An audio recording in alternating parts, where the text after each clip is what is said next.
pagka sari-sari store owner ka, tapos gusto mo man tumulong sa mga taong may pangangailangan, tapos kapos sa pang-araw-araw nila, may lalapit sa'yo tapos mangungutang kasi walang-wala sila ngayon. Minsan kailangan mo talagang kailangan mo talaga silang hindian, kasi hindi lahat ng pagkakataon yung nakakapagbigay ng sa'yo yan. Baka nakakapagbigay kasi din ng problema sa'yo. Ang hirap kasi pagka may iniintindi ka rin ibang tao. Hindi naman lahat. Minsan kasi kailangan natin piliin. Kailangan natin piliin yung papautangin natin. Meron kasi, minsan pinagbigyan mo na, pinautang mo na. Nangyayari niyan, lagi na lang silang ganun. Minsan may mga namimiyasa. Yung bang tipong minsan nakakalungkot kapag nakikita mo. Minsan bumibili sila sa iba o talagang customer sila dun sa isang tindahan. Tapos pag walang-wala sila, sa'yo pupunta. Yun yung masakit sa yun yung masakit sa kalooban mo. Nakakasama ng loob yun kasi isipin mo, pupunta lang sila sa'yo pagka walang-wala.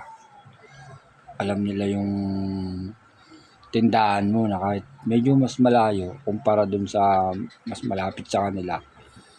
Pag walang-wala sila, pupuntahan ka para lang mautangan ka. Tapos pagka bibili sila sa'yo o bibili, may pera, hindi mo naman maasahan. Hindi bibili sa'yo. Minsan bibili naman mga mga ilang peraso lang. Pero yung talagang bibili sa'yo sa pang-araw-araw, naku, asahan mo, lalo na pag uutang. Halos yung pang-araw-araw na pangangailangan nila, kukunin sa'yo sa tindahan mo. Aasahan yung tindahan mo pag walang-wala ka. Pagka meron na, hindi mo naman sila makita. Kaya minsan ang hirap magkaroon ng sariling tindahan. Minsan nagtitipid ka para lang makaraos ka sa araw-araw.